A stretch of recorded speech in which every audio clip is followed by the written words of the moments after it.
আজকে আমি আমার খুবই স্পেশাল একটা গয়নার বাক্স খুলে দেখাবো, যার বেশিরভাগ জিনিসই আমি একবারও ব্যবহার করিনি। আমার মতো অনেকেরই হয়তো এরকম একটা গয়নার বাক্স রয়েছে। হ্যালো এভরিওয়ান, সবাই কেমন আছেন? চলে এসেছি নতুন একটি ভিডিও নিয়ে। তো প্রথমেই অনেকগুলো সেফটি পিন পেয়ে গেলাম।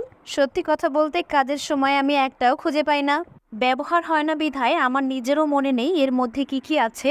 এই মালাটা আমাকে আমার বড় ভাইয়া কক্সবাজার থেকে এনে দিয়েছিল, তবে কখনোই ব্যবহার করা হয়নি। তবে সযত্নে তুলে রেখেছি, ইনশাল্লাহ কখনো পরবো।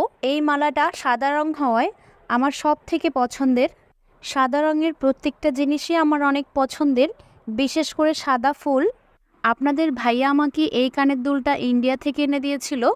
একবারের মতো আমি কানের দুলটা পরেছিলাম, এবং এই কাঠের তৈরি জুয়েলারিটাও আশিক আমাকে কিনে দিয়েছিল। যদিও এটা কখনো পরা হয়নি, চেষ্টা করব পরবর্তীতে শাড়ি